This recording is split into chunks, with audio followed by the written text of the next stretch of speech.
We're going to bite off a really big topic today because it's always super controversial, and that is survival kits. Everybody has one and everybody thinks theirs is the best.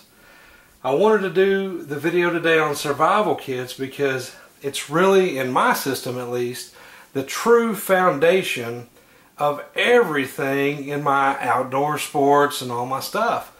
Whether you're a prepper, a hunter, a fisherman, you go to sporting events, you're doing stuff with your kids, ATVs, whatever, you should always have some type of little prepared survival kit.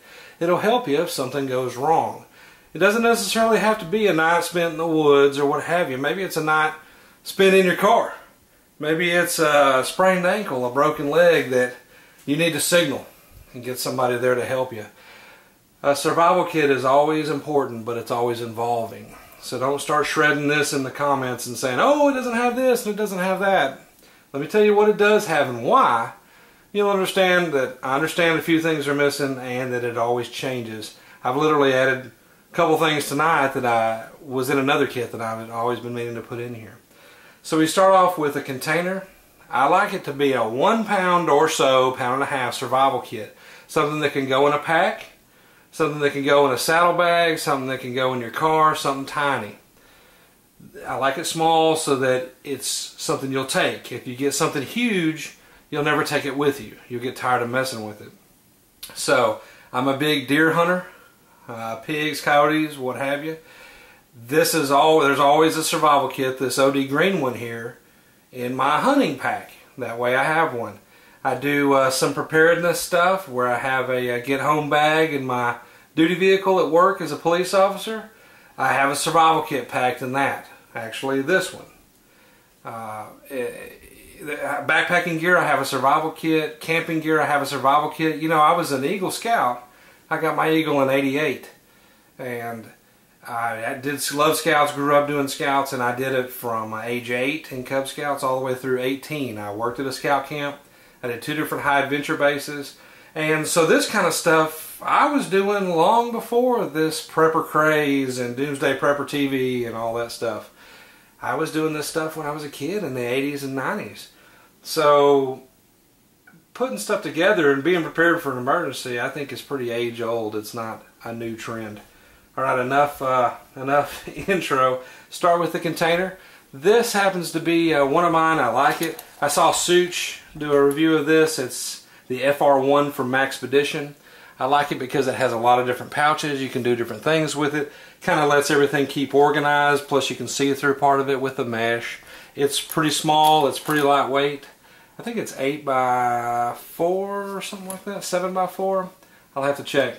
But I like it. It has a lot of options. It's shock corded to keep it open. If you lay it down, it'll show your stuff. This would also make a great first aid kit. If you just need a small or above average individual first aid kit, this might be a great one. So I keep a survival kit in here. We start off with water. You have to have what in a survival kit? Shelter from the elements, water, way to make fire, basic tools. Okay, here we go. Water. First off is a Frontier straw. I do the Frontier straw because it's tiny. You just put the end in there, use it as a straw. It is what it sounds like. You put this in the water, you suck the water through, and it filters it. You have to filter your water.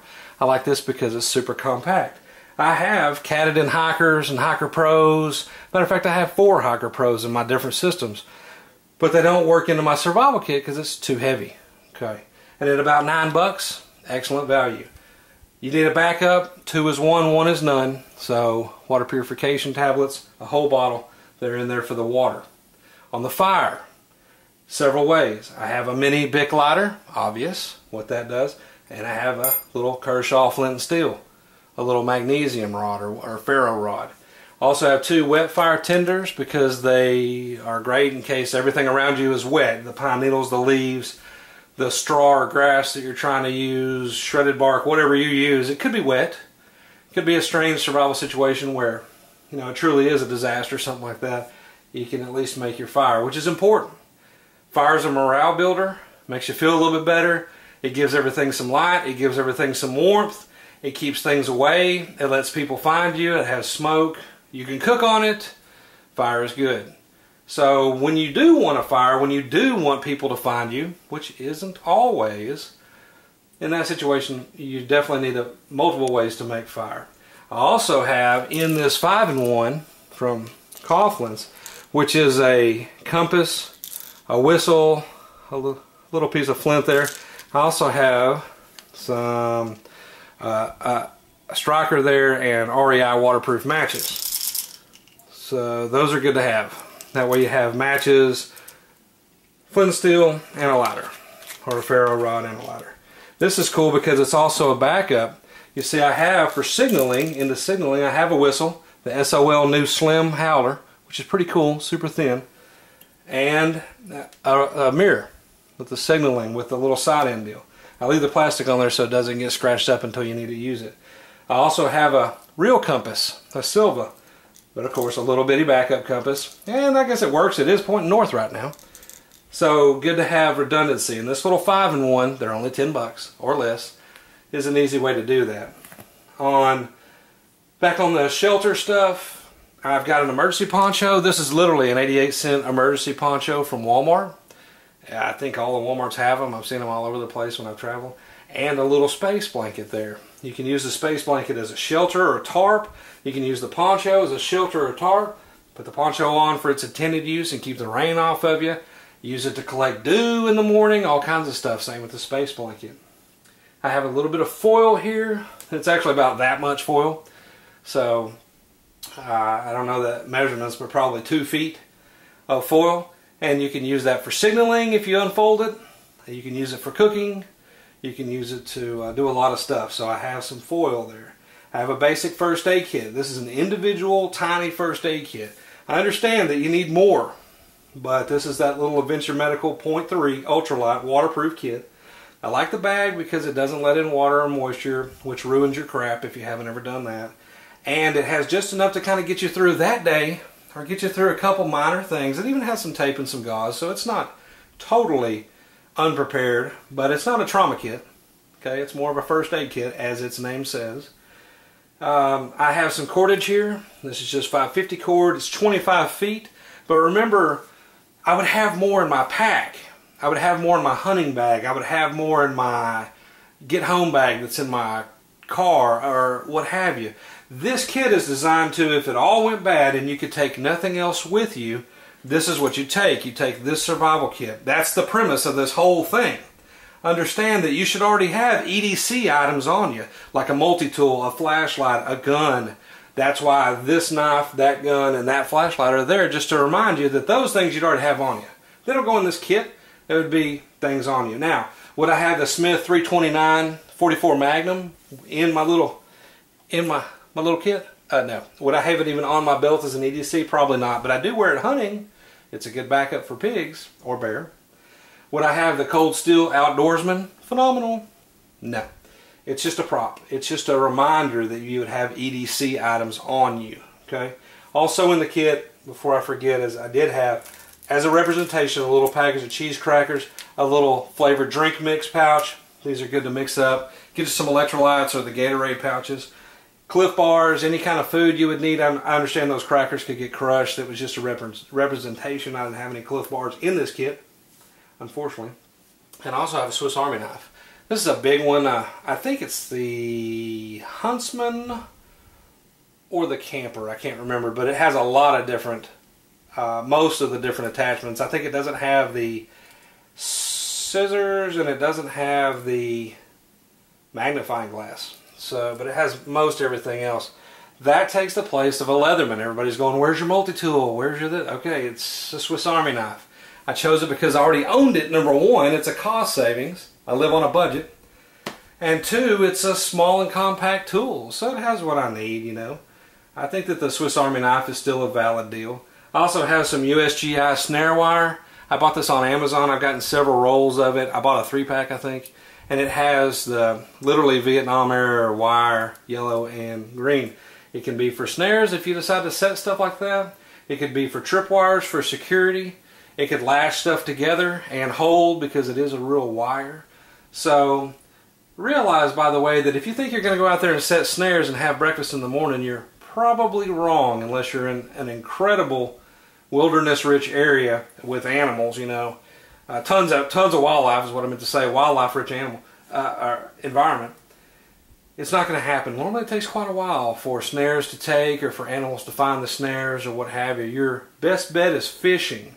I actually have, I don't know how it's not pictured, but I have in this kit, I think I still left it in the green bag, I have a little fishing kit also. That's a quicker way to find food, in my opinion, than trapping, unless you're a real experienced trapper.